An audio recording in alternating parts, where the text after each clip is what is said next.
नमस्कार, आप देख रहे हैं प्राइम न्यूज और मैं हूं आपके साथ आलोक शुक्ला। राजधानी की सीमाओं पर कृषि कानून के खिलाफ अपनी आवाज बुलंद कर रहे किसानों के आंदोलन को 100 दिन हो चुके हैं।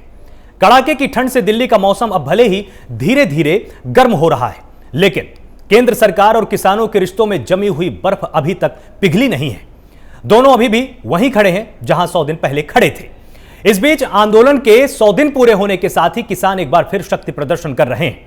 किसानों ने इस बार जोर आजमाइश कुंडली मानसरोवर पलवल एक्सप्रेसवे पर की है। वहीं इसके बाद दिलचस्प बात यह है कि 2 दिन बाद किसान आंदोलन देश के इतिहास का सबसे लंबा आंदोलन बन जाएगा। इसके पहले नागरिकता संशोधन कानून के खिलाफ शाहीन बाग में 101 दिन तक आंदोलन चला था, लेकिन इन सब के आगे किसानों का यह आंदोलन अभी और कितने दिन चलने वाला है, रास्ता कहां से निकलेगा और आंदोलन का अंत आखिर कैसे होगा, तमाम सवाल हैं जिनके जवाब जानने बेहद जरूरी है। एक तरफ बातचीत के हर रास्ते बंद हैं, दूसरी तरफ किसानों में किसी भी हाल में पीछे हटने की कोई तैयारी नहीं है और साथ ही किसानों के आंदोलन के रास्ते राजनीतिक पार्टियां अपनी जमीन तलाशने की पूरी कोशिश कर रही हैं। लेकिन आंदोलन के अब आगे क्या हो सकता है, आंदोलन को लेकर क्या रास्ते निकलते हुए नजर आ रहे हैं, ऐसे तमाम सवाल हैं जिनको लेकर आज की हमारी अगले 1 घंटे की बहस होने वाली है। इसमें हम समझने की पूरी कोशिश करेंगे कि आखिर 100 दिन पूरे हो चुके हैं, लेकिन रास्ता कहां है। क्या किसानों के पास और सरकार के पास कोई एक ऐसा रोड मैप है जिसमें दोनों एक टेबल पर बैठकर बातचीत कर सकें, या लगातार जो गतिरोध बरकरार था वही गतिरोध लगातार कायम रहेगा। इस पर आज हम बहस करेंगे और ये समझने की पूरी कोशिश करेंगे कि आखिर समाधान से रास्ता निकलेगा या शक्ति प्रदर्शन से रास्ता निकलेगा। क्योंकि जिस तरह से 100 दिन के आंदोलन की 10 बड़ी बातें एक बार आपको बता देते हैं।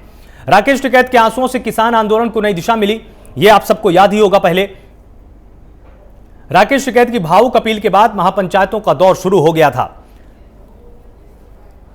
और आंदोलन के 100 दिन पूरे होने पर अब किसानों का कई जगहों पर प्रदर्शन लगातार हो रहा है। अब यह सिर्फ और सिर्फ दिल्ली की सीमाओं तक सीमित नहीं है, आगे क्या हो सकता है। किसान आंदोलन में राजनीतिक रंग घुलता हुआ नजर आ रहा है। 5 राज्यों में होने वाले चुनाव में किसान आवाज उठाने की तैयारी में है। बीजेपी के विरोध में किसान नेता महापंचायत करने की तैयारी कर रहे हैं। तमाम किसान नेता हैं जो महापंचायत को प्राथमिकता दे रहे हैं। राकेश टिकैत बंगाल चुनाव से 14 दिन पहले महापंचायत में शामिल होंगे, यह भी खबर सामने आई है। और 8 मार्च को महिला दिवस पर किसान आंदोलन की कमान तमाम महिलाएं संभाल सकती हैं और राकेश टिकैत ने कहा कि जब तक जरूरी होगा तब तक आंदोलन जारी रहेगा। मतलब कहीं पर भी संघर्ष पर विराम लगाने की कोई रणनीति नहीं है। घटनाक्रम क्या था 100 दिनों में, अब तक क्या क्या हुआ। 26 जनवरी को हुए उपद्रव के बाद दिल्ली पुलिस ने 59 मामले दर्ज किए थे। 158 किसान इसके बाद गिरफ्तार हुए, जिनमें से 28 को जमानत मिल चुकी है। 14 मामलों की जांच क्राइम ब्रांच लगातार कर रही है। 130 आरोपी जेल में हैं, यह भी आप सबको याद ही होगा। और इसमें उपद्रव में शामिल लोगों को दिल्ली पुलिस 2 बार नोटिस भेज चुकी है। उनसे मांगा जा चुका है यह जवाब कि आखिर आपकी इसमें संलिप्तता कितनी थी, किसके इशारों पर आपने काम किया, इसकी जानकारी दीजिए। 268 किसानों की अब तक मौत हो चुकी है और 26 जनवरी को हुए उपद्रव के बाद दिल्ली पुलिस ने 59 मामले भी दर्ज किए थे। तो ये तमाम अपडेट लगातार आप प्राइम न्यूज पर पहले भी देखते आए हैं। प्राइम न्यूज लगातार किसानों के इस मुद्दे को प्रमुखता से उठाता आया है और हमेशा प्राइम न्यूज ने कोशिश की है कि किसान आंदोलन को केंद्र में रखे ताकि सरकार तक भी यह बात पहुंचे और किसानों तक भी वो सही तथ्य पहुंचे जो कि कहीं ना कहीं फिल्टर हो सकते हैं। उपद्रव में शामिल लोगों को एक बार फिर से दिल्ली पुलिस ने उड़ाया। आपको बताएं कि 10 बड़ी बातें क्या। 26 नवंबर 2020 को आंदोलनकर्ताओं ने पहली बार दिल्ली की तरफ कूच किया था और इसके बाद 1 दिसंबर से सरकार और किसान नेताओं के बीच बातचीत का दौर शुरू हुआ था। यह दूसरी बड़ी बात है इस आंदोलन से जुड़ी हुई। 1.5 साल तक कानून पर रोक लगाने के लिए सरकार के प्रस्ताव को किसान पहले ही ठुकरा चुके हैं। चौथी बड़ी बात की बात करें तो 16 दिसंबर को सुप्रीम कोर्ट में किसानों को लेकर सुनवाई शुरू हुई थी। सुप्रीम कोर्ट ने इसमें अपनी रुचि दिखाई और 12 जनवरी को सुप्रीम कोर्ट ने नए कृषि कानून के अमल पर रोक लगा दी थी। कहा था कि जब तक इसमें कोई समाधान नहीं निकलता इस पर रोक लगाई जाए। मामले को समझने के लिए सुप्रीम कोर्ट ने कमेटी बनाई जो बाद में भंग हो गई, क्योंकि उसमें किसानों ने कहा कि इसमें वही सदस्य हैं जो कि सरकार चाहती है। 26 जनवरी को ट्रैक्टर मार्च में हुई हिंसा के बाद आंदोलन धीरे धीरे कमजोर हुआ, क्योंकि कहीं ना कहीं एक बड़े आरोप लगाए गए और राकेश टिकैत के आंसू उसी बीच में छलक आया, जिसके बाद किसान आंदोलन को एक नई दिशा मिली, एक नई दशा मिली और राकेश टिकैत की भावुक अपील के बाद महापंचायतों का सिलसिलेवार एक दौर शुरू हुआ, जिसने पूरे के पूरे उत्तर प्रदेश की राजनीति पर अब अपना असर डालना धीरे धीरे शुरू किया है। आंदोलन के 100 दिन पूरे होने पर अब किसानों ने कई जगहों पर प्रदर्शन भी किया है। तो अब इसमें लगातार देखने वाली बात यह होगी कि आखिर इसकी परिणति क्या होने वाली। तमाम मेहमान हमारे साथ जुड़े हुए हैं, आपको एक बार उनसे रूबरू करा देते हैं। आनंद साहू हमारे साथ, प्रवक्ता बीजेपी, बहुत बहुत स्वागत है आपका प्राइम न्यूज पर। हमारे साथ मटरू नागर, किसान नेता है, बहुत बहुत स्वागत है आपका प्राइम न्यूज पर। संदीप चौधरी है, राजनीतिक विश्लेषक के तौर पर आपका भी बहुत स्वागत है। और विभा शुक्ला, प्रवक्ता सपा हैं, हमारे साथ थोड़ी देर में जुड़ जाएंगी। सबसे पहले आपके पास आता हूं आनंद जी। जिस तरह से किसान आंदोलन चल रहा है, आपको क्या लग रहा है कि इसकी दशा और दिशा वही है क्या जो दिशा इसकी पहले थी, या अब इसका कहीं ना कहीं राजनीतिक स्वरूप बदलने लगा है? देखिए, मुझे तो निश्चित रूप से बहुत दुखद लग रहा है, क्योंकि शुरू में जब किसानों का मांग था कि मिनिमम समर्थन मूल्य सरकार नहीं हटाएगी, उसके लिए पत्र जारी करे सरकार, लिखित में आश्वासन दे, और उसको सरकार ने मान लिया। उसके अलावा कई मांगे जो सरकार से की गई थी उसको मांगों को मान लिया गया, और लगातार सरकार ने कहा कि मिनिमम समर्थन मूल्य भी रहेगा, है और रहेगा, कभी कोई उसमें बदलाव नहीं आएगा। आगे और अधिक सरकार जो है रुपया का ग्रांट जो है वो मिनिमम समर्थन मूल्य देने के तरफ और ज्यादा पैसा उपलब्ध कराएगी सरकार, जिससे किसानों को उनके उपज का मूल्य जो है उचित मूल्य प्राप्त हो और अधिक से अधिक कृषक को लाभ मिले।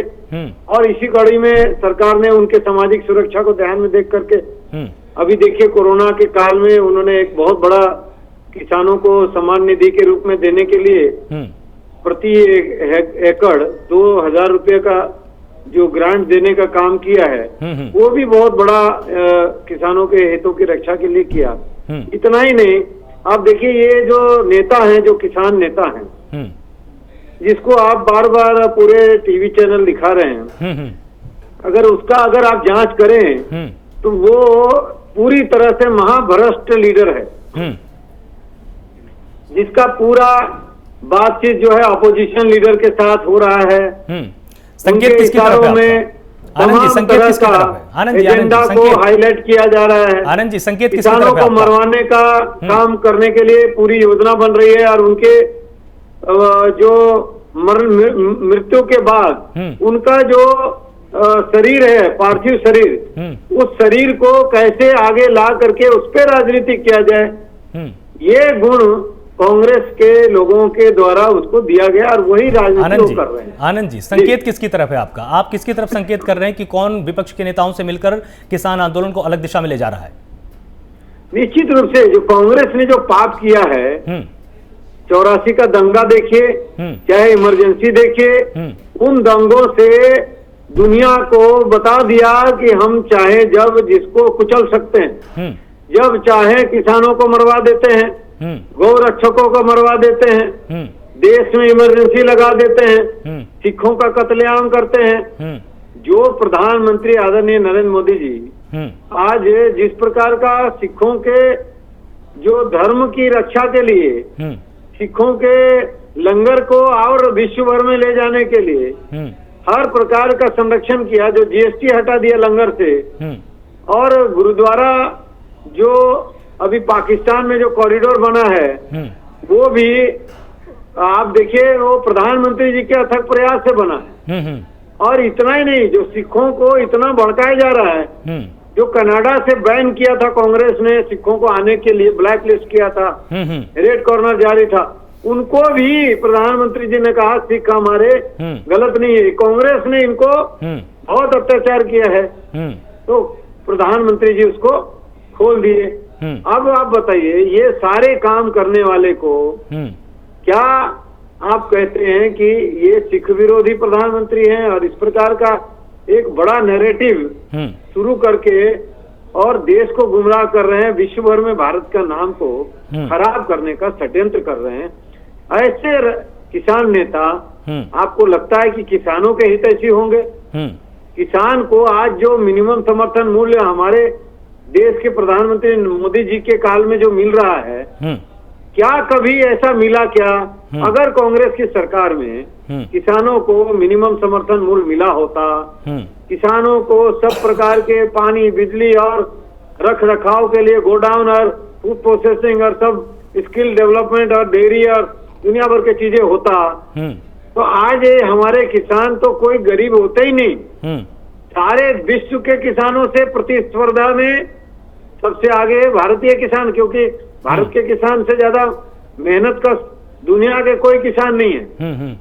ये मैंने पूरा विश्व का आंकड़ा उठाकर देखिए, सबसे ज्यादा असंगठित मजदूर कृषक क्षेत्र में जो खेतिहर मजदूर हैं 22 से 24 करोड़, वो केवल मजदूरी करके और मेहनत करके अपनी जीवन ठीक है गुजर बसर करते हैं। ठीक है, आपकी बात पूरी तरह से आ गई समझ में, आपकी बात आ गई समझ में। आपका ये कहना है कि किसान देश के लिए समर्पित है, का दलाली करते हैं, वो लोग उसके सिपा सलाहकार बन रहे हैं, तो वो भारत के किसानों को न्याय क्या दिला सकते हैं? क्या ठीक है, ये बड़ा सवाल। ठीक है, ठीक है। मटरू नागर हमारे साथ जुड़े हुए किसान नेता हैं। मटरू जी, जिस तरह से आपने सुना, इनका संकेत इस तरफ है कि किसान देश को मजबूत करता है, किसान देश को आगे ले जाता, एक तरह से देश को आगे लेके जाता है और लेके जा भी सकता है। अभी देश वहां तक नहीं पहुंचा है जहां पर हम इसको विकसित कह सकें, लेकिन जो विपक्षी पार्टियां हैं वो किसान नेताओं का इस्तेमाल करके, किसान आंदोलन का गलत इस्तेमाल करके अपनी राजनीति को चमकाना चाहते हैं। कृषि बिल में उतनी खामियां नहीं है जितनी खामियां पेश की जा रही हैं। आपका इस पर क्या कहना है? शुक्ला जी, पहले से जैसे अभी साहू जी कह रहे थे, अब विपक्षी पार्टियां किसान को ऊपर कंधे के ऊपर गोली बंदूक चला रही हैं। क्यों चलाने दे रहे हैं साहू जी आप? विपक्षी पार्टियों को क्यों मौका दे रहे हैं आप सीधे आइए, किसान से वार्ता करिए, बात खत्म करिए, विपक्षी पार्टी अपने घर चली जाएंगे। एमएसपी पे कानून बना दीजिए और तीनों बिलों को वापसी ले लीजिए, लड़ाई खत्म। क्यों खामा खाम की क्यों अभी एमएसपी का जो कानून बनाएंगे तो कहेंगे कि और इस पे एक और कानून पे एक कानून और बना दीजिए। बोलिए जी। अभी आपकी बात नहीं आई, यहां पर समझा दीजिए एक बार, क्या बोलना क्या चाह रहे थे आप? मैंने कहा जब एक एक करके सभी मांग मान ली गई तो अब कह रहे हैं एमएसपी के कानून बना दे। कानून बना देने के बाद कहेंगे इस कानून को के ऊपर एक और कानून बनाइए। क्या किसान को अधिकार नहीं है अपनी बात रखने का? रक्षा करेगा? क्या किसान को अधिकार नहीं है अपनी बात रखने का, अपनी मांग मनवाने का, जो इन सारे कानूनों की रक्षा करेगा? अरे आप जो बोल रहे हैं, कम से कम भगवान से डरिए, शर्म करिए। प्रधानमंत्री देश के इतने जो सबसे पहले पहली बार ऐसे प्रधानमंत्री आए जो गरीब मजदूर किसानों के मसीहा हैं, नियत पे सवाल करते हैं। अरे जो लोग दलाली करते हैं उसके दलाली मत करवाइए आप लोग। दलाल बताओ किसान को, खालिस्तानी बताओ किसान को, माओवादी बताओ किसान को। अरे जितने नेता हैं, नेता बोल रहा हूँ, 100 दिन हो गए, अकल ठिकाने ले आइए साहू जी। अरे सब ठिकाने में आ गया है आप लोगों का। किसानों का जो बिचौलिया है ना, आप बताइए आलू, आप सुनिए, आप हमें किसानी क्या बताएंगे? आलू बताइए यूपी में कैसे किलो बिक रहा है, बताइए आप। तुम्हारे घर के आप किसान नेता है ना, बताइए ना आलू कैसे बिक रहा है वहाँ, किसानों को कितना मिल रहा है आलू का दाम बताइए। गन्ने का पूरा भुगतान कर दिया। गन्ने का भुगतान जितना मोदी जी ने किया, 1985 कांग्रेस ने जो पास किया था उसका भुगतान मोदी जी ने किया। 85 से 1 रुपया नीचे नहीं खरीदोगे। और भी लोग कर रहे हैं हमारे राज्य सरकार वगैरह सब। आप बताइए आलू का दाम कितना है यूपी में? आप वादा करते हैं, आप नेता बनते हैं आप लोग, धान का कीमत पता नहीं है, गेहूं का कीमत पता नहीं है, आलू का कीमत पता नहीं है, प्याज का कीमत नहीं है मालूम। किसान नेता हो गए। कुर्सी आपकी खतरे में। दलाली करना बंद करिए भारत के किसानों के साथ। भारत के किसान चीन के किसान है, हम भारत के किसानों के साथ दलाली करना बंद कराइए। किसानों की आवाज मंडियों में दलाली होता है, अपनी बिचौलिए आते हैं और किसान को उसका मूल्य नहीं मिलता। सरकार को परमेश्वर सद्बुद्धि दे, किसान को गाली देनी बंद कर दीजिए, लांछन लगाना बंद कर दीजिए। कमीशन खोरी होता है उसमें। रिश्वतखोर बताते हो किसान को, दलाल बताते हो किसान को, और किसान हितैषी सरकार भी बताते हो। किसान 5 रुपया किलो आलू बेचता है, दिल्ली आते आते 15 रुपया हो जाता है। कौन करता है उसे? नहीं है तो क्या है? क्या उस बीच के जो बीच का मुनाफाखोरी है उसको किसान को देते हो आप? मुनाफाखोरी नहीं, दलाली है सीधा। एक मिनट ना आनंद जी, आप शब्दों का यहाँ पर गलत चयन कर रहे हैं। आनंद जी एक सेकंड, आप शब्दों का यहाँ पर गलत चयन कर रहे हैं। देखिए, आप जो चीज समझाना चाह रहे हैं वो मैं इनसे एक बार पूछता हूं। इनका संकेत इस तरफ है, हालांकि इनके शब्द यहां पर गलत हो गए। इनका संकेत ही है कि जिस तरह से कोई 5 रुपए की चीज है, जब वो सीमाओं को पार करती है तो तमाम ऐसे टैक्स होते हैं जो उस पर लग जाते हैं, जिसके चलते उसका मूल्य बढ़ जाता है और वो महंगाई बढ़ी जरूर है, व्यापारी उसका फायदा ले जाता है, लेकिन उसका फायदा किसान को नहीं मिलता है। तो क्या टैक्स खत्म करने से किसानों को फायदा नहीं होगा? ये शायद ये बात कहना चाहते हैं। निश्चित रूप से। और हाँ, इसको तो कम आप भी करने सही, की जरूरत है, यही तो प्रधानमंत्री जी यही का आप है। कहना चाहते हैं, लेकिन One शब्दों का nation, सही one चयन भी तो market। कीजिए आनंद जी, शब्दों का सही चयन भी तो किया जाता है ना। आप यहाँ पर शब्दों टैक्स का की बात बहुत कीजिए ना सही इनसे। चयन कर दिए, जिस आनंद तरह जी, से अहंकार हमारे में सैनिकों हो को भी। मरवाया इन बीच के दलालों ने, आनंद जी, और इस प्रकार का अहंकार में हो झंडा भी। भगवा का 100 ही दिन हुए अभी। जो तिरंगा का अपमान किया, उसके लिए इनके सामने दलाल क्या, ये तो देशद्रोही है। किसने करवाया तिरंगे का अपमान? किसान आज के 100 दिन हो गए, आज भी तिरंगे का अपमान किसने करवाया? जांच चल रही है, वो लोग जेल गए पता चल गया जिन्होंने अपमान किया है। कोई किसान नेता के नाम पे आप लोग कुछ भी करोगे क्या? रोड जाम कर दोगे, कोई मरे या खाना भूखे जब मरे, आपकी गूंगी आप बहरी नेतागिरी सरकार नहीं करोगे? सुनेगी तो किसान क्या करेगा? किसान को अगर तुम्हें आप लोग रामायण इतना का पाठ आपके सुना है? किसानों के हित कैसे में सुनेगी होते, सरकार? हमें वो तो तरीका आप अभी बता कांग्रेस दो। की सरकार में मिनिमम समर्थन मूल्य क्यों नहीं दिला पाए? कानून के लिए- नेतागिरी करने आ गए भी मोदी जी इसीलिए के तो तुम लाए गए हैं, इसीलिए तो आज तुम बैठे हो इस कुर्सी पे, वो नहीं ले पाए, वो एक औकात नहीं है, दलाली उन्होंने करना नहीं बंद कर दिया, दो। इसीलिए आज तुम बैठे हो यहाँ। चलिए ठीक है, ठीक इसे है बिल्कुल आनंद जी, सुनिए। आनंद जी ठीक है, छोड़िए ना इस तरह की। इनका ये कहना था यहां पर कि अगर टैक्स खत्म हो जाएंगे तो क्या इससे आपको लाभ नहीं होगा? आपको भी क्या, जो आपके नेता हैं, जो आपके तमाम लोग हैं, जो बुद्धिजीवी आपके साथ जुड़े हुए हैं आंदोलन में, क्या उनको इस चीज पर बैठकर विमर्श नहीं करना चाहिए कि अगर तमाम राज्यों में टैक्स खत्म हो जाएगा, टैक्सेशन जो इतना ज्यादा जटिल है, उससे किसान को सीधा फायदा होगा? इस पर बातचीत नहीं होनी चाहिए क्या? बिल्कुल होनी चाहिए। मैं ये मटरू जी से पूछ रहा हूं, एक सेकंड मटरू जी। शुक्ला जी, मैं बिल्कुल बता दूं, अभी जो हमारे बड़े भाई प्रवक्ता जी कह रहे हैं, जो पिछली 12 दौर की बातें हुई, जिस बिंदु को आप कह रहे हो, इन्हीं बिंदुओं पे बात हुई है। और इन्हीं बिंदुओं पे बिंदुवार बात होने के बावजूद ये हर बिंदु पे करेक्शन के लिए तैयार हुई थी सरकार। 19 पहले तीसरे दौर की वार्ता में 17 बिंदुओं पे बात हुई, जिसमें से इन्होंने 12 बिंदुओं पे बिल्कुल हटा दिए गए और 3 बिंदुओं पे संशोधन की बात इन्होंने स्वीकारी। एमएसपी क्यों नहीं देना चाहते? एमएसपी इसलिए नहीं देना चाहते, अब इनको पता है हम किसान, हमें क्यों दे रहे हो आप 2-2 हजार रुपए की सब्सिडी किसान को? हमें एमएसपी पे कानून बना के दे दीजिए। मेरा 1880 से नीचे गेहूं नहीं खरीदे कोई, अगर खरीदे तो उसे दंडनीय अपराध कर दीजिए, मत दीजिए मुझे कुछ भी सब्सिडी। कब किसान ने मांग ली इनको? इन्हें तो किसान भिखारी बना के रखना है इस देश का, इन्हें और कुछ नहीं, इन्हें तो केवल किसान बंधक बना के रखना है। आने के बाद सब किसान भिखारी हो ठीक गए। है। और बाकी पहले आपने कितना 60-70 हजार लाख करोड़ से ज्यादा का खरीदी नहीं हुई है कांग्रेस के टाइम में। अभी 5 से 7 लाख साहू जी, तभी उसी बात को तो कह रहे हैं, अगर कांग्रेस सब कुछ कर देती तो आपकी जरूरत क्या थी? इस किसान को आपसे ही तो उम्मीद थी, तभी तो आपको यहाँ सरकार में बैठाया गया। ठीक है, ठीक है, देश का संदीप जी के पास एक बार चलते हैं। आपको आनंद जी एक सेकंड संदीप जी के पास एक बार चलते हैं। संदीप जी, आपने दोनों पक्ष आपने ठीक से सुने, आपको क्या लगता है जो किसान आंदोलन शुरू हुआ था उसकी दिशा आज भी वही है, या अब कहीं ना कहीं किसान आंदोलन का राजनीतिक इस्तेमाल शुरू हुआ है?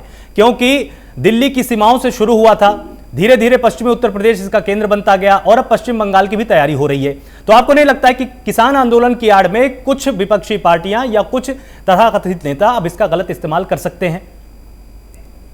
देखिए आलोक जी, मैं किसानों वाली बात पे आऊंगा, उससे पहले मैं ये बता दूं, जिस तरीके से बातें रखी गई कि बीच में बिचौलिए बढ़ जाते हैं, बिचौलिए को दलाल भी कहते हैं कि दलाली होती है।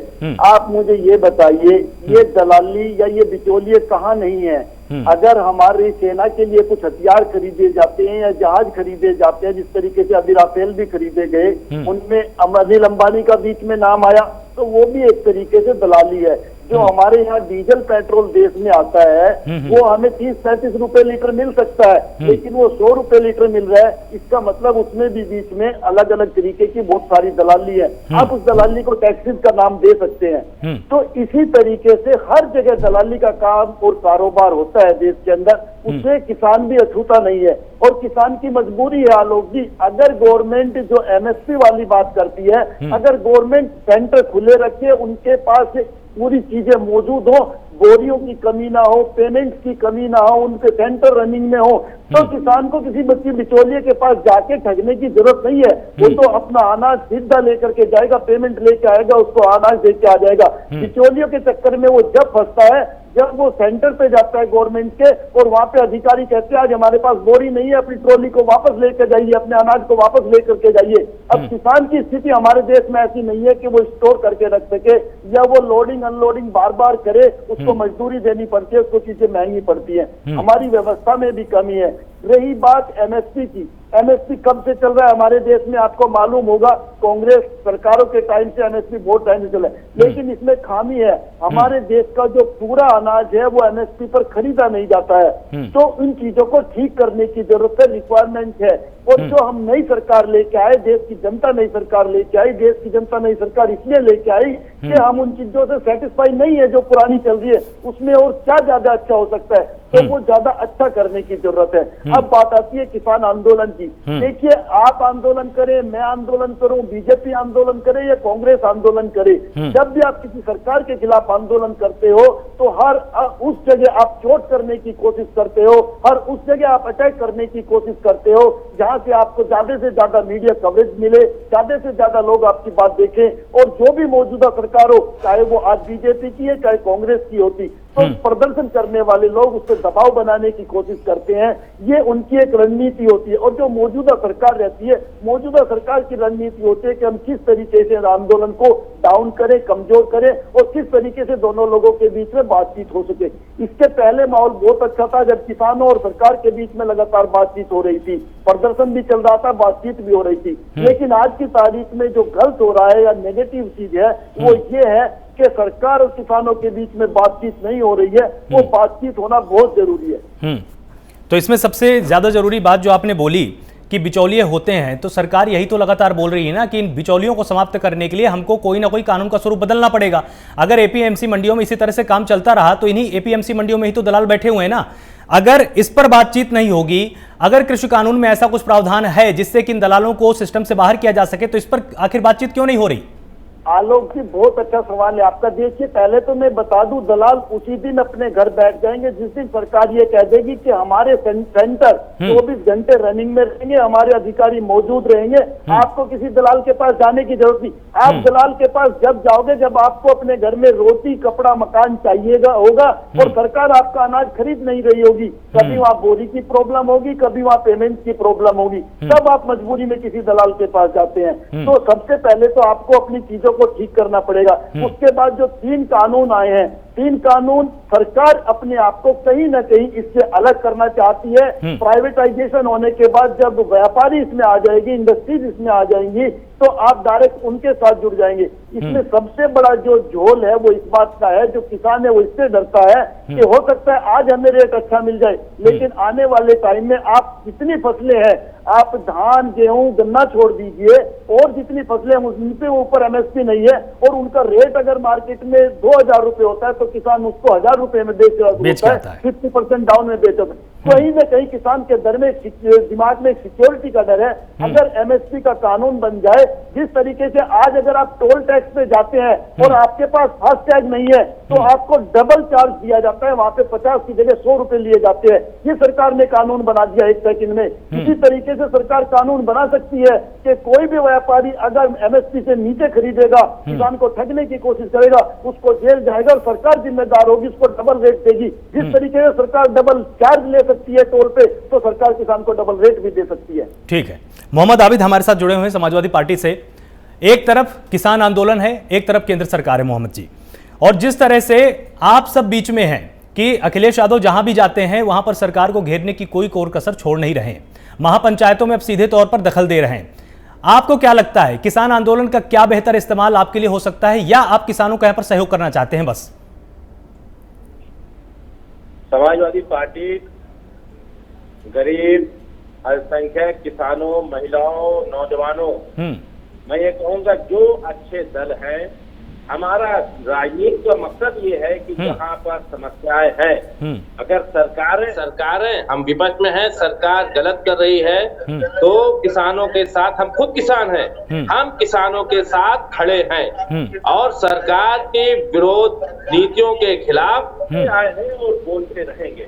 इसमें अगर किसी को राजनीति लगे तो भाई राजनीति तो क्या होती है, राजनीति तो यही होती है कि जो मुख्य मुद्दे हैं जिससे सरकारें गलती करती हैं उनको सामने लाना और सरकार को झुकना में मजबूर कर देना, क्योंकि समाजवादी पार्टी हमेशा किसानों के साथ खड़ी है। आप खड़े तो हैं, सारी चीजें सही हैं, लेकिन समाधान की बात तो आप भी नहीं कर रहे हैं ना। अगर आप उनके साथ खड़े हैं तो आप कम से कम कुछ ऐसे समाधानों की बात तो आप कीजिए ना, जिससे कि जो किसानों की समस्या है वो सुलझ जाए। पूरे देश के किसान नेता सड़कों पर है, लगातार 100 दिन से ज्यादा हो गया आंदोलन कर रहा है। सरकार ने कई बार मीटिंग कर ली, लेकिन बेमतलब मीटिंग निकली, क्योंकि वो समाधान जब किसान की मांग है, जब किसानों की बात नहीं सुनेंगे तो हम करेंगे, तो हमसे कैसे राजनीतिक समाधान तो किसान बता रहा है। हाँ। कि हमको 3 कानून वापस लीजिए, वही समाधान है। ये सरकार क्यों अड़ी है, किसके दबाव में, किन उद्योगपतियों के दबाव में सरकार अड़ी हुई है, ये सरकार को सोचना पड़ेगा। सरकार तो किसानों की है, नौजवानों की है। सरकार के लिए तो जनता के हित के लिए काम करना होता है, न कि उद्योगपतियों के लिए काम करना होता है। ये सरकार अपने उद्योगपति दोस्तों के लिए अड़ी पड़ी हुई है। किसान चाहे वहाँ पर कितना किसान इस आंदोलन में बरसात हो चाहे सर्दी हो, कितना परेशान है, कितनों की जान चली गई, लेकिन सरकार के कान में जू नहीं ले गई है कि सरकार किसान ये आंदोलन खत्म कराए और काला कानून वापस ले। मटरू जी, जिस तरह से आंदोलन पहले शुरू हुआ था आपको भी अच्छी तरीके से याद होगा। कितने किसान थे जो कि दिल्ली की सीमाओं में लगातार डटे हुए थे, क्या जोश था, क्या उनके अंदर उत्साह था, आपने भी देखा, हमने भी देखा। गाजीपुर बॉर्डर अभी मैं हाल में ही गया था, वहां पर देखा तो जो संख्या किसानों की पहले थी आज वो संख्या नहीं है, क्योंकि अब उसका राजनीतिक इस्तेमाल शुरू हुआ है। ये बात आप अंदरूनी मन से आप जानते हैं, आप भले ही आप उसको टीवी स्क्रीन पर बैठकर ना बोलें। उनकी संख्या धीरे धीरे शिफ्ट की जा रही पश्चिमी उत्तर प्रदेश में, क्योंकि वहां पर पंचायत चुनाव होने वाले हैं। अब तैयारी पश्चिम बंगाल की भी हो रही है कि मार्च में 13 मार्च के आसपास राकेश टिकैत भी पश्चिम बंगाल जाएंगे। आपको नहीं लगता है कि आंदोलन धीरे धीरे शिफ्ट हो रहा है, और ये सिर्फ संख्याओं पर शिफ्ट नहीं हो रहा है, जगहों पर शिफ्ट नहीं हो रहा है, जो मुद्दे थे आपके अब उनसे भी शिफ्ट हो रहा है कि अब चलिए कृषि बिल से हटकर अब हम शक्ति प्रदर्शन की बात कर लेते हैं? नहीं आलोक भाई जी, बिल्कुल हमारे मुद्दों पे बिल्कुल आंदोलन शिफ्ट नहीं हो रहा। पहली बात मैं आपको बता दूं कि संख्या कम हो रही है। देखो किसान के काम का टाइम है, गेहूं की फसल तैयार है, सरसों कट रही है, चने कट रहे हैं, जो क्षेत्रीय फसल है वो सारी तैयार है। और कतई टिकैत साहब ने या किसी भी पूरे संगठनों ने, किसान संगठनों ने, किसी ने नहीं कहा है कतई भी सारे किसान अपना काम छोड़कर यहाँ डटे रहे। आंदोलन पे भी एक नजर रखिए, अपनी फसल पे भी एक नजर रखिए।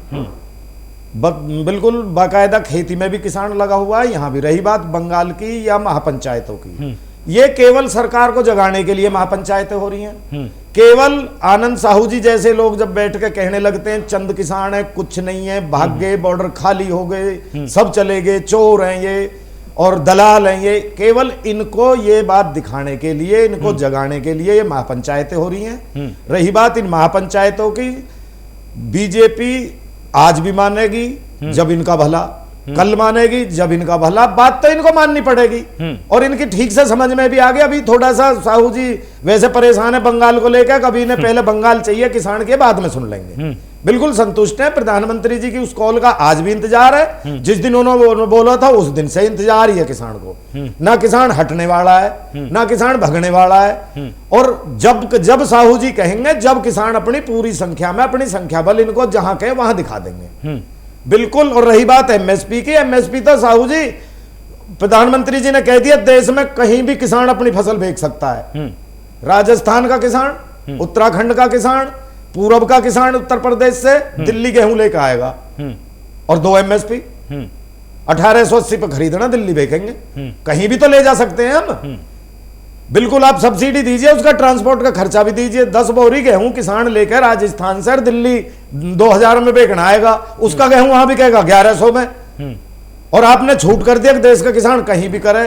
तो ये चीजें जो बिल्कुल गांव वाला जो किसान था, 2 एकड़ वाला जो किसान है, बिल्कुल शुक्ला जी उसकी समझ में आ गई है बात। धान बेच के वो बिल्कुल पछता गया है, सरसों के रेट पिटे पड़े, बाजरा नहीं बिका और अब गेहूं ऊपर से आ लिया। साहू जी बिल्कुल हम आप कितनी गाली दो, किसान बुरा नहीं मानने वाला, लेकिन किसान की पूरी बात बगैर किसी के बताए अपनी फसल के हिसाब से दिमाग में आ गई। और आप ये मान लीजिए कि वो बिल्कुल आपके जितना भी आप लेट करोगे आपके खिलाफ जाना है। हर किसान नेता नहीं चाहिए, नेतागिरी आप आइए, जैसे आप किसान चौपाल लेकर चले थे ऐसे गांव गांव आके किसानों को समझाइए। नेतागिरी नहीं चाहिए, लेकिन ये प्रश्न खड़ा क्यों हुआ? राकेश टिकैत की दिलचस्पी फिर आखिर पश्चिम बंगाल में क्यों है? क्या जबकि पश्चिम बंगाल में किसान सुनिए पहले पूरी बात सुनिए। पश्चिम बंगाल में दिलचस्पी क्यों है, पहली बात। और दूसरी बात इसलिए क्योंकि पश्चिम बंगाल के किसान नेताओं ने या वहां के किसानों ने अब तक इस किसान आंदोलन को उतना प्रबल समर्थन नहीं दिया है जितना कि देना चाहिए था। तो फिर दिलचस्पी पश्चिम बंगाल में क्यों? नहीं, केवल बीजेपी की वजह से, केवल बीजेपी की वजह से, क्योंकि आज 100 दिन होने को हैं, आज तक भी ये चंद किसान, मुट्ठी भर किसान, असली किसान, नकली किसान, आज तक ये छटनी करने में लगे हुए हैं। अब इनको बंगाल से ही थोड़ा सा एक मैसेज मिल जाएगा कि ये मुट्ठी भर किसान है, असली किसान है, नकली किसान है। जब इनकी समझ में आ जाएगा, जब ये आके वार्ता कर लो इन किसान की तरफ। भाई करना तो सरकार को ही है, किसान तो बैठा है, ये कल बुलाओ, कल आ जाएगा किसान तो। लेकिन अभी ये अहंकार में अभी बिल्कुल वो चूर है अपने उसमें। अभी किसान को किसान मानने के लिए 100 दिन में भी तैयार नहीं है। वार्ता के लिए किसान को कल बुलाइए, कल तैयार है किसान। आनंद जी जवाब दीजिए, इन्होंने जो एक प्रश्न पूछा, इनका ये कहना है कि आप लोग जानबूझकर लेट लतीफी कर रहे हैं क्योंकि आपको पहले पश्चिम बंगाल के चुनाव में दिलचस्पी ज्यादा है, ना कि किसानों की समस्याओं पर। आखिर इतनी लेट लतीफी आपकी तरफ से फिर क्यों हो रही है? मुझे इतिहास को देखे उठा के तो जितने बार किसान नेताओं से, किसानों के प्रतिनिधियों से माननीय प्रधानमंत्री नरेंद्र मोदी जी के नेतृत्व में हुआ है, उसका 1/4 भी मीटिंग किसी और सरकार ने नहीं किया किसान नेताओं से। और इतना ही नहीं, हमारे लीडर किसानों के पास जाके भी बात किए और लगातार किसानों की हर बात को मानने के लिए प्रधानमंत्री जी तैयार हैं। लेकिन ये कहना अब आखिर में सब बात मनवा लिया और कहा कि अब तो इसको कानून को वापस ही दे लो तभी मानेंगे। यानी ये हो गया, पीछे से पैसा आ गया, आंदोलन जारी रखो, तुम्हारे साथ हम लोग हैं, ब्लैक मनी व्हाइट कर लेंगे, चलो करो अभी। किसान के पास, साहू जी किसान के पास ब्लैक और व्हाइट है, कांग्रेस की दलाली करोगे, किसान के पास ब्लैक मनी है। किसान ब्लैक को व्हाइट करता है। किसान दलाली किया हुआ जिसकी फसल का दाम नहीं मिलता वो ब्लैक को व्हाइट करता है। पैसा है ना। अरे काले धन वालों, काले धन वापसी लाने वालों, किसान ब्लैक का व्हाइट करता है धरने पे बैठ के। वो सोच भी नहीं सकते। जिसकी फसल को आप एमएसपी पे नहीं खरीद सकते, वो किसान काले धन को सफेद धन करेगा। शर्म तो करो कुछ। उन लोगों से पूछ, परमेश्वर सद्बुद्धि दे आपको साहू जी। किसानों को, ये देश का वो किसान है जिसकी फसल का उसके दाम तक नहीं मिलता, आप ब्लैक को व्हाइट बता रहे हो। जिन लोगों ने देश के किसानों के न्याय दिलाने के नाम पे अन्याय ही अन्याय किया अभी तक 60-70 वर्ष, कहाँ है वो आज? है वो कहाँ है? कहाँ है वो? ढूंढे नहीं मिल रहे।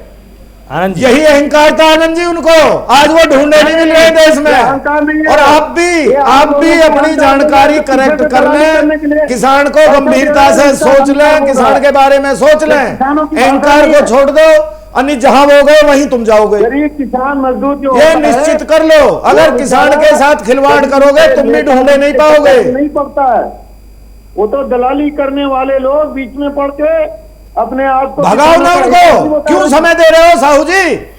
उन दलालों को समय क्यों दे रहे हो? किसान की बात सुनकर बात खत्म करो। अगर आप जिम्मेदार हैं तो कल करिए घोषणा।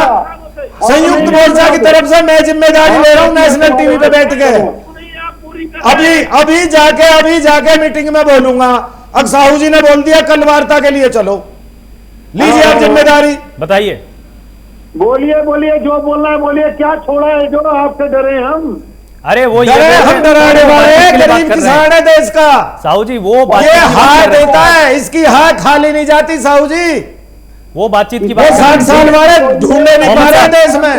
हो ही नहीं सकते। मोहम्मद एबाद, आप कुछ बीच में कहना चाह रहे थे, बोलिए अपनी बात। ठीक है आनंद, मैं बताता हूँ एक लाइन में। किसान किसी की सरकार आए, मेहनत करता है, बहुत पसीना बहाता है, पानी बोता है, उसमें डालता है, उसमें पूरी तरह से मेहनत का पूरा जीवन खपाता है, तब उसको अनाज उगता है। और वो अनाज उगने के बाद मंडी में जाते ही मधुमक्खी की तरह बीच में दलाल आ जाते हैं।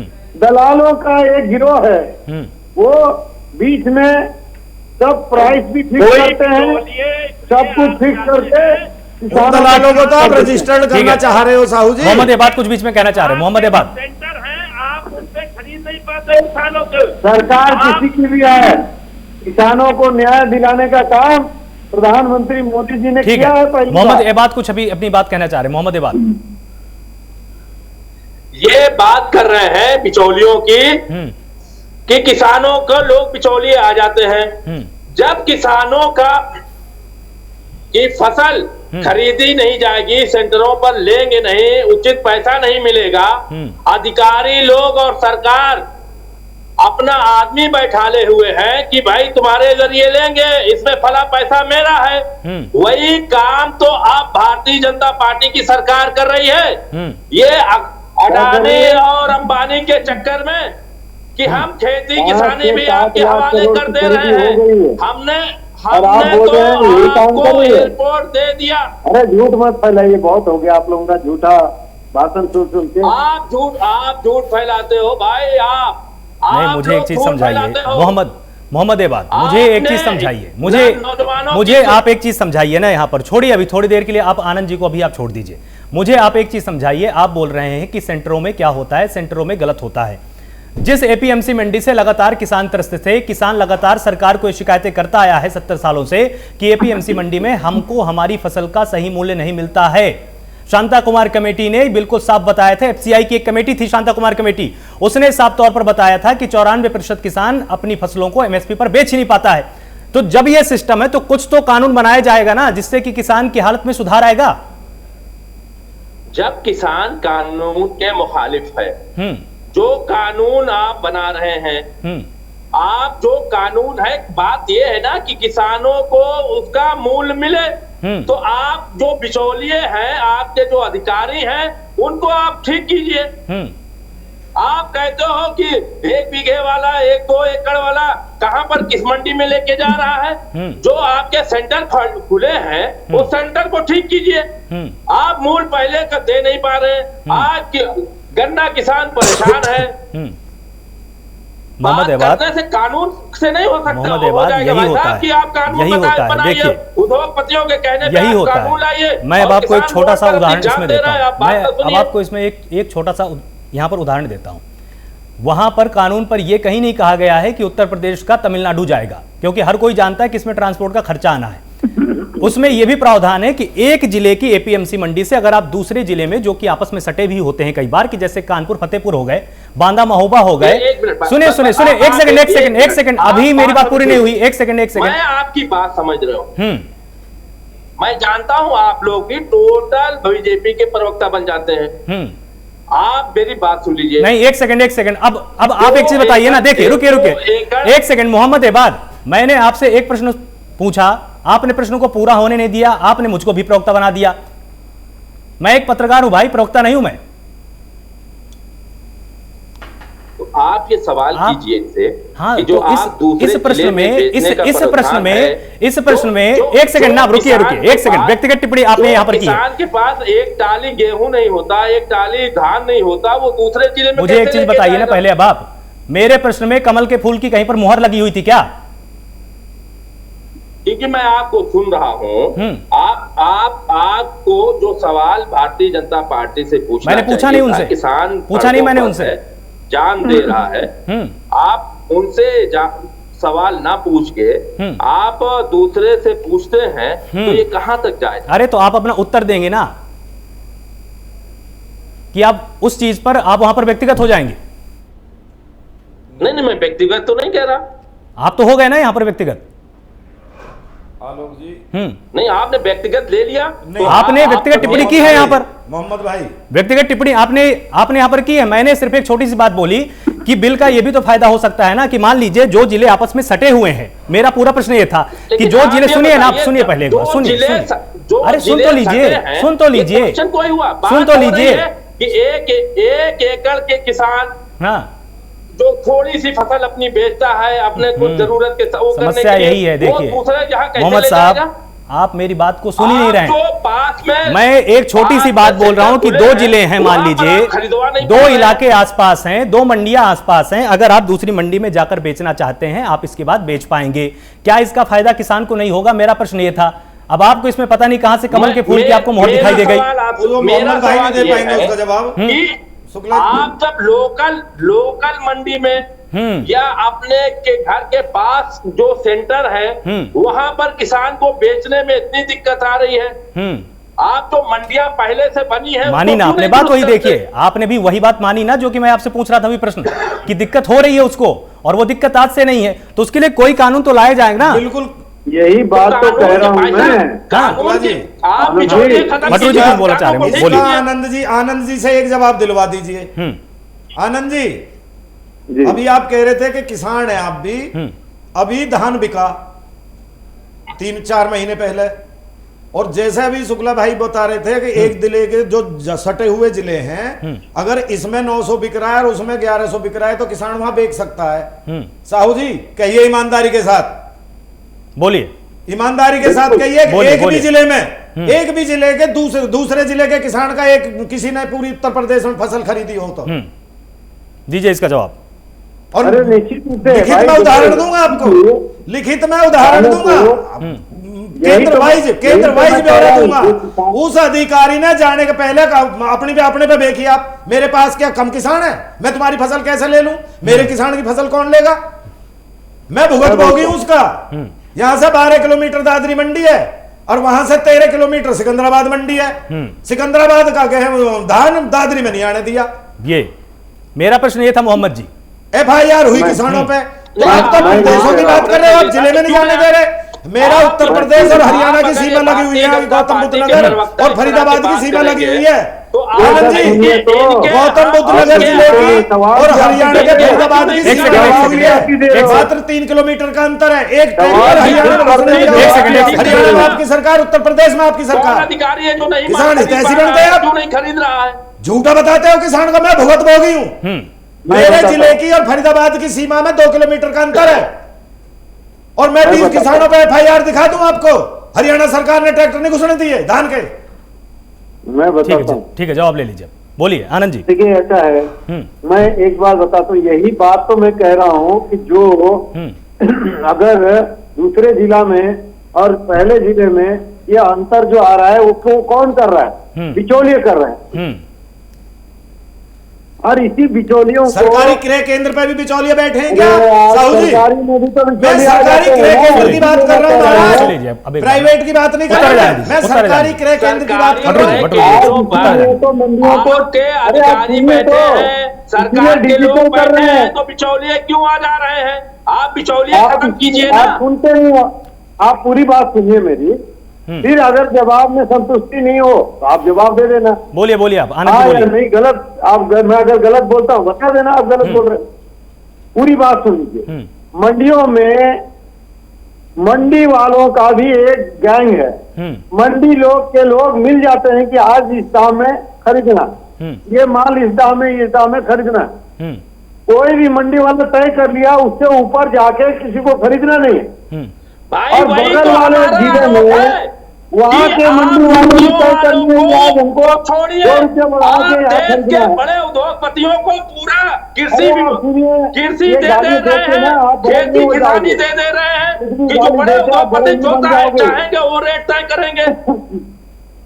गालियां देने से कोई आदमी बड़ा नहीं हुआ है, आप सुन लीजिए।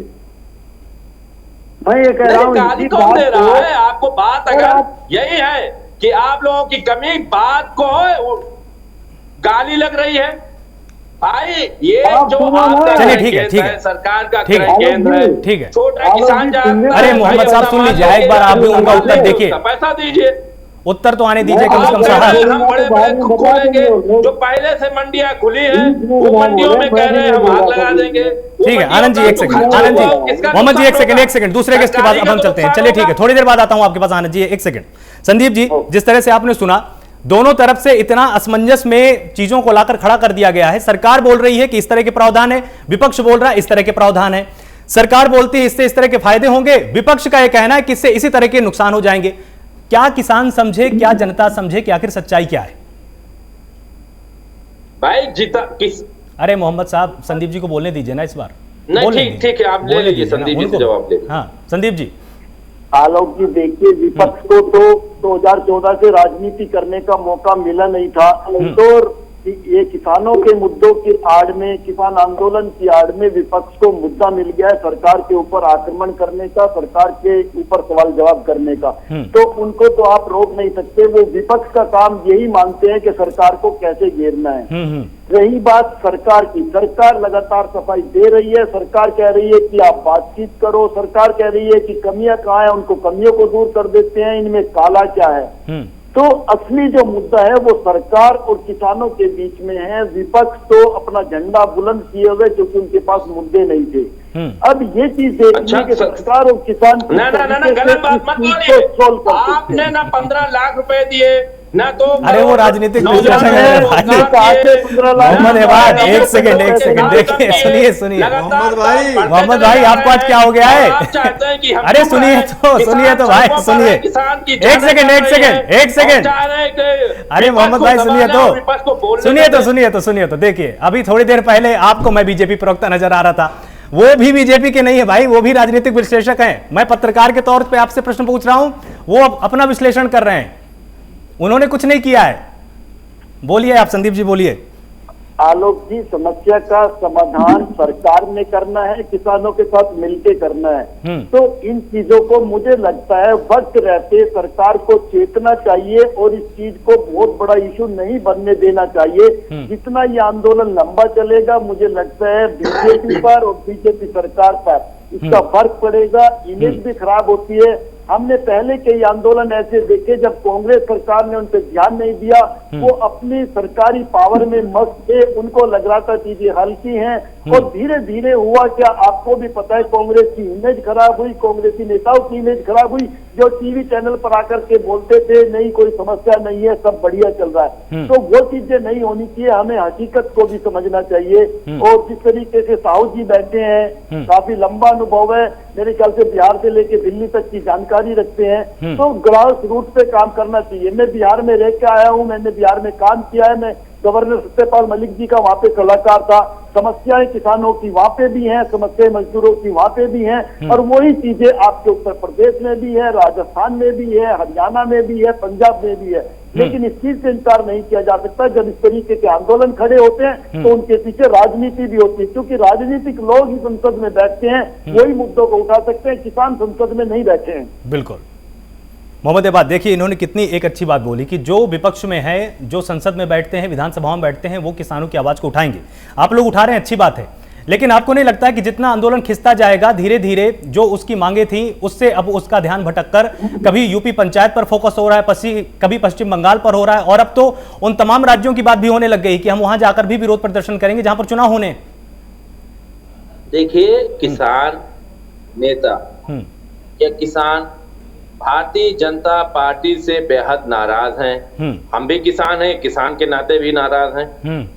तो भारतीय जनता पार्टी को सबक सिखाने के लिए, उनको गलत नीतियों का प्रचार करने के लिए कोई जरूरी नहीं है कि गाजीपुर बॉर्डर पे ही बैठकर हम अपनी बात रखें। हमें जहां मौका मिलेगा या हम मौके की तलाश करेंगे, हम इनको बेनकाब करेंगे कि भारतीय जनता पार्टी अपने उद्योगपति साथियों के दबाव में या गलत नीतियों के कारण किसानों के ऊपर नया कानून थोप रही है। इससे किसान बेबस और मजबूर हो जाएगा।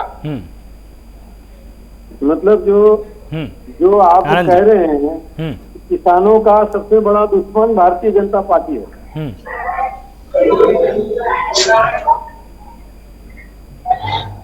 बोलिए आनंद जी, बोलिए। देखिए ऐसा है आलोक जी, जो कई बार जब विपक्ष का झंडा धोके थक जाते हैं, कोई पद नहीं मिलता है, उसके बाद ऐसा कोई मौका आ जाता है, विपक्ष कहता है भाई और थोड़ा ढोलो, इस बार जरूर मिलेगा तुझे। तो ये वो लोग हैं जो कहीं के नहीं है, वो अभी सारा देश के किसानों के हितैषी बन के कांग्रेस का झंडा लेके घूम रहे हैं कि हम बेनकाब करेंगे। अरे खुद तुम्हारे पास नकाब ही नहीं है भैया, आप क्या बेनकाब करोगे? आप आपके पास नकाब ही नहीं है, आप तो मुंह दिखाने के लायक नहीं, जबरदस्ती उसका झंडा लेके डुगडुगी बजा रहे हो, बजा रहे हो। मनोज जी कुछ बोलना चाह रहे हैं, बोलिए। कुछ नहीं रह गया आप लोगों का। साहू जी नौजवानों के रोजगार के लिए थोड़ी देर के लिए डुगडुगी बंद कर लो साहू जी। काम करने के लिए लगातार मनोज जी कुछ कहना चाह रहे हैं, आपकी बात पर आनंद आपने जी। वादा किया था 15 लाख रुपए देने के लिए, आप नहीं दे पाए। आपने वादा किया था महंगाई खत्म होगी, आप लगातार महंगाई बढ़ती चली जा रही है, बेनकाब आप हो रहे हैं, दलित भाई भी बिना रुके। मोदी जी के खिलाफ आवाज उठाते हो। आज अगर मंडियों में सही से खरीदी हो, मंडियों में सही दाम से अगर किसानों को सब कुछ काम होने लगे। आनंद साहू जी, बिहार में एक बात का जवाब दो। बिहार में आनंद साहू जी सरकार है, आपकी देश के अंदर सरकार आनंद साहू जी, आपको कौन रोक रहा है? मैं मोहम्मद साहब एक सेकंड, बिहार में 2 मोहम्मद साहब एक सेकंड, मोहम्मद बाद एक सेकंड। बहुत बड़े बड़े लोग सरकार है, उस पर कोई किसान को मायूसी ना हो, निराशा ना हो। झूठ का बहुत ज्यादा आप लोग पुलिंदा बन गए हो। हाँ बोलिए। साहू जी, आनंद साहू जी, आलोक जी, बिहार के मटरू जी कुछ आपसे पूछना चाह रहे हैं, एक सेकंड। पूर्णिया, मैं एक सवाल करता हूँ इनसे। हाँ हाँ आज से 6 साल पहले भारत के किसानों को जो शांता कुमार कमेटी ने बताया कि इवन 10% किसानों को भी पानी नहीं मिलता था खेती के लिए। उसी प्रकार जो भारत के जो खेतिहर है उनका जमीन खेती करने के लायक बहुत कम थी, उसको भी सरकार बढ़ाने का काम कर रही है। बिजली कितनी बढ़ाई है पिछले 2 साल में साहू जी? साहू जी बिजली, ठीक है जवाब ले लेते हैं। बिजली का रेट कितना बढ़ाया है किसान की 12 का? मटरू जी जवाब सरकार काम कर रही है। आनंद जी ठीक है, जवाब ले लेते हैं। आप बोलिए मटरू। कहाँ जमाने में रह रहे हैं? अरे मोहम्मद साहब एक आनंद जी, सेकंड ना। आनंद जी मैं बिहार की बात करूंगा। गोपालगंज, तो सिवान, मैं अभी छपरा, पूर्णिया, झारखंड में, रांची में। नहीं सुनिए, 8-9 जिले बता रहा हूं आपको, लगे हुए सटे हुए एक दूसरे से। कौन से जिले की मंडी चल रही है बिहार में? कौन से किसान को एमएसपी दे रहे हो आप बिहार में? मैं किसान हूँ, मैं खुद आपकी सरकार है, बर्बाद कर दिया बिहार का किसान, आपने गुलाम बना दिया। में जो 850 रुपए क्विंटल गेहूं खरीदा है आपने बिहार में। आप बोलिए तो मैं वो टिकट भी दिखा दूं अभी टीवी में। मैं जाके आया हूँ और बेच के आया हूँ। इन 8 जिलों में मंडी है साहू जी, आप बताएंगे इन 8 जिलों में मंडी है बिहार में? आनंद जी एक सेकंड। मटरू जी एक आखिरी सवाल आपसे है कि चलिए ठीक है, सरकार आपसे लगातार पहले तमाम सुझाव मांग रही थी, आपने अपने सुझाव रखे, लगातार आपने भी सरकार से अपनी मांगे रखी, सरकार ने आपकी मांगे कुछ हद तक मानी, कुछ हद तक अभी नहीं मानी। आगे का रास्ता क्या है? कहीं ऐसा तो नहीं होगा ना कि आपके किसान आंदोलन का राजनीतिक इस्तेमाल कोई और कर ले जाए और आपकी मांगे यहीं की यहीं पर रह जाए? नहीं आलोक जी, देखो नेशनल टीवी पे बैठा हूं मैं, और बिल्कुल किसान को अपनी मांग से अलग दूसरी कोई चीज की जरूरत भी नहीं है, ना किसी की मदद की जरूरत, ना किसी के सहायता की जरूरत। किसान अपनी लड़ाई स्वयं लड़ेगा और लड़ भी रहा है। कितना बदनाम कर लो, कोई भी कहता रहो, चिल्लाता रहो, किसान पे कोई फर्क नहीं पड़ने वाला। किसान अपनी लड़ाई स्वयं लड़ेगा और अपने मुद्दों पे लड़ेगा। मुद्दा विहीन बिल्कुल लड़ाई नहीं लड़ी जाएगी, अराजकता नहीं लड़ी जाएगी। किसान कोई लड़ नहीं रहा है, किसान को तो जो मिल अब ये जो बैठे हैं साहू जी, ये ना मान रहे हो, किसान नहीं मान रहे। अब जो बॉर्डर पे बैठे हुए हैं, चलिए ठीक है ठीक है, अब ये जो बॉर्डर पे बैठे हैं किसान है नहीं है? अरे वो बिचौलिए हैं। अलग क्यों सूख रहा है फिर आपका उन बिचौलियों से? पेट में दर्द क्यों हो रहा है तुम्हारे में? चलिए ठीक है, कहाँ दर्द हो रहा है? पसीना आ रहा है? सबसे बड़े बिचौलिए देश के प्रधानमंत्री जी हैं। चलिए ठीक है, किसान आप सभी मेहमानों का बहुत बहुत शुक्रिया हमारे साथ जुड़ने के लिए। आप सभी ने एक दूसरे की बातों पर अपनी राय रखी। हालांकि बीच में कहीं ना कहीं सुर यहां के वहां हो ही जाते हैं जब कोई कड़वा प्रश्न पूछा जाता है। लगातार प्राइम न्यूज की यह कोशिश रही कि किसानों के मुद्दों को लगातार हम दिखाएं। जब से किसान आंदोलन चल रहा है हमारी अधिकतर बहस, अधिकतर डिबेट्स किसानों के मुद्दे पर ही रही है और कोशिश करते रहेंगे कि आगे जब तक समाधान नहीं निकल जाता है लगातार आप सबके सामने हम सही तथ्यों को पेश करते रहें। बहुत बहुत शुक्रिया इस बहस का हिस्सा बनने के लिए। लगातार जुड़े रहिए प्राइम न्यूज के साथ। नमस्कार।